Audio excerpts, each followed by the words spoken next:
Salutations, everybody. Today we're going to talk about an interesting video game that deserves to have a remake. It's KO Kangaroo. You see our hero just slacking off and taking a nap until the butterfly wakes him up and he's like, "Hey, come here, butterfly, get back here."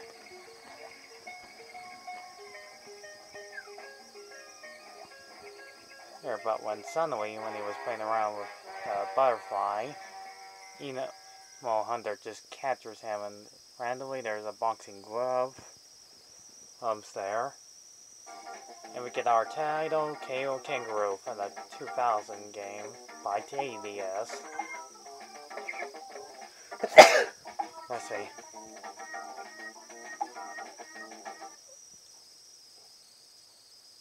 The same company that did the Superman 64, which I will not do. And yeah, in the next one, he's out. Okay. And he has a stretchy neck. Because why not? In this game, you have to collect lots of coins. Things for extra life, kind of like Mario. And he uses a tail to whip enemies, and he yells out "Hi-ya" every time he hits them. Also, this is kind of like a Crash Bandicoot clone.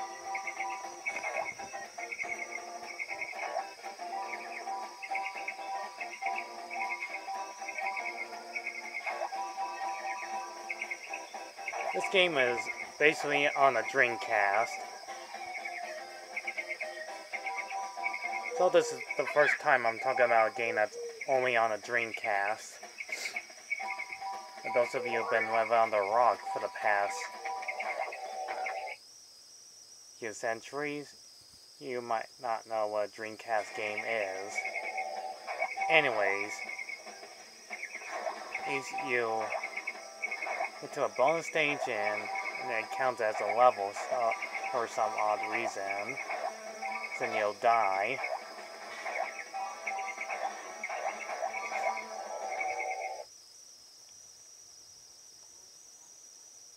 In this game, you get power-ups, which fail to explain what to do, that you have to press the trigger and X button.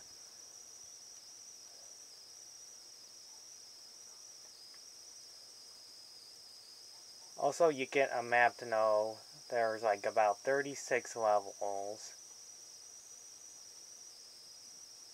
There's a bunch of these levels that make the game kind of intense and, strangely enough, a bit fun most of the time.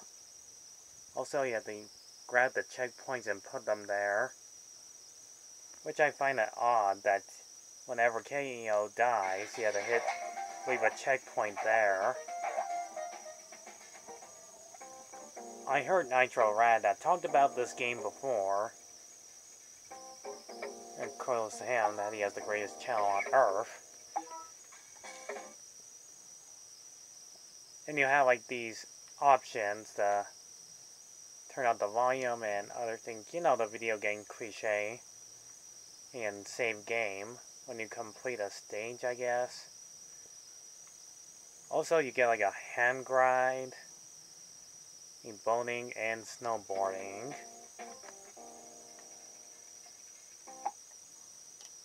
All sorts of challenges on the way in the game.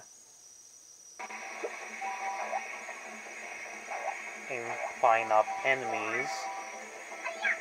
These are most likely bosses. Our beloved hero, KO the kangaroo, will get these question marks that count as his extra life.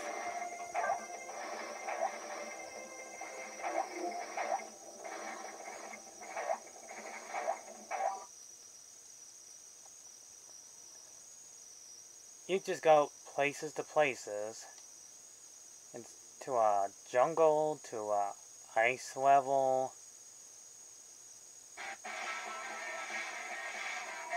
boating level, and other stuff. But the slight problem is, if you're playing like on a snowboard he's doing, you take one hit, you die.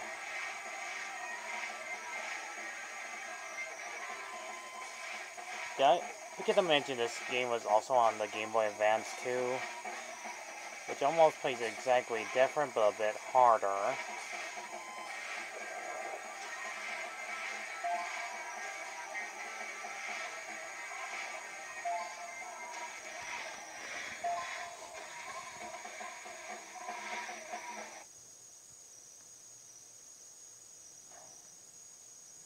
Also, you end up like in these certain chase scenes for odd reason, and just to pad the game's timing.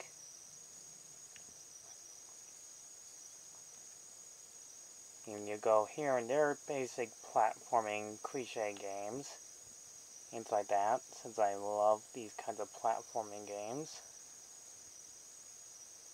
Anyways, you go here and there, fight bosses like this weirdo, punch him, do this, do that.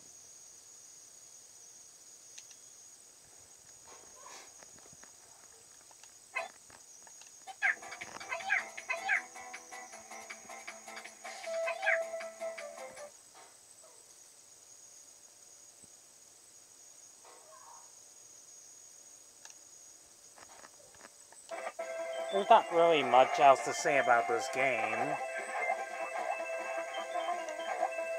I mean, you've seen these many times of video games before. You just go from point A to point B.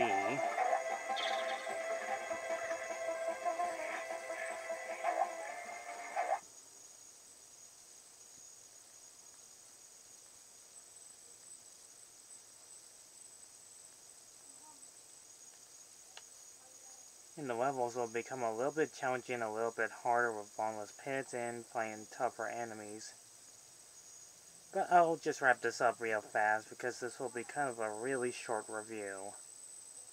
All the bosses are pretty simply easy.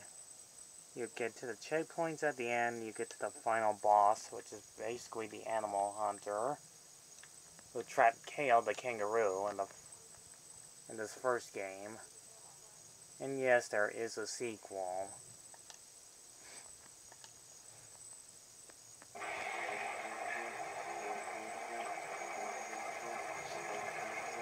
And once you get to the final battle, you have to be careful not to get hit by his oversized quarks that randomly explode. Only way to defeat him is make sure he gets right in the center of the cage. It's the only way to defeat him.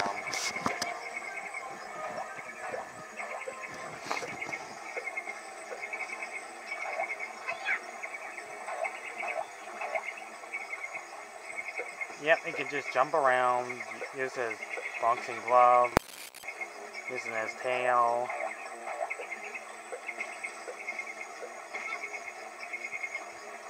This final boss is pretty much a disappointing one. You can easily dodge his attacks. Once he runs out of ammo, you hit him right where he's at.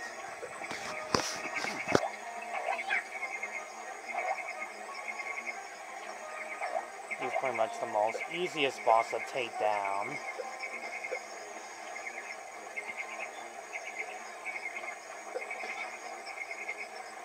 And just like that, he is finished. The hunter is finally defeated. Yes, that's his name, because they never give him one.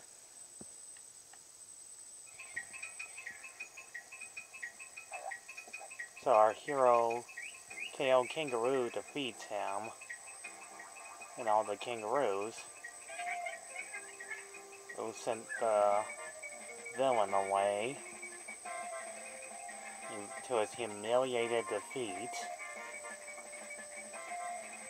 This is pretty much how the game ends.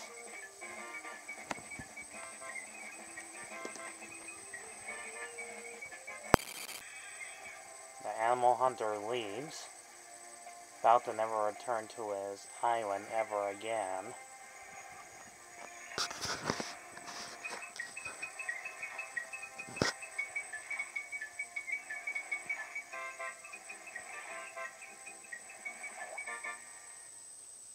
And that was KO the Kangaroo.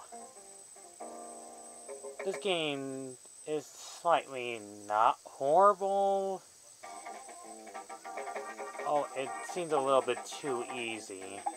Music's not bad. It's pretty much on the cool side. Animation for a CGI game from the early 2000s is on the alright side. Playing the game is simply kind of like other games you've seen before. Just doing jump around, beating up bosses, enemies, flying these kinds of machines, avoid getting killed, get unlimited lives. You get the idea where this game's going, right? This is all you do in the game. And you just go to the beginning and towards the end of the stage without dying. Like you see in the original Mario game. Point A to point B. That's it. That's all I can say. That's all you do in this entire game. I describe everything else.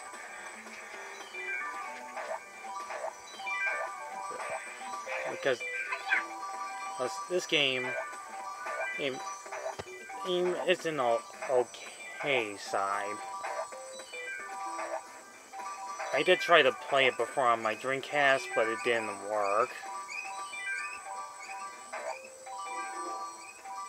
But I do have the sequel to the game, once I grab it.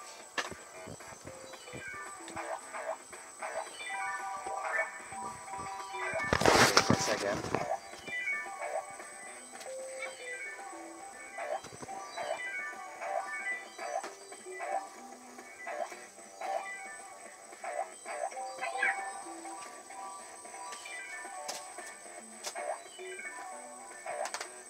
It's actually slightly better in there than the first one.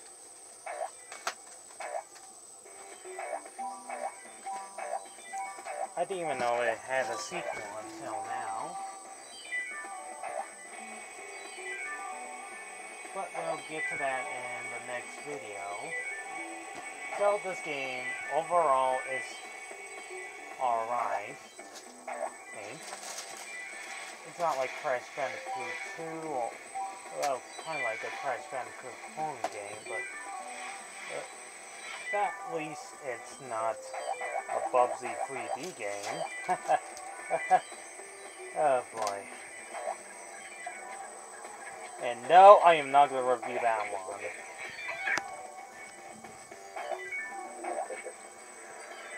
Anyhow, I'll probably show you the game in disc in the next video, so glad you enjoyed me talking about this one, because that's all you do. So, goodbye.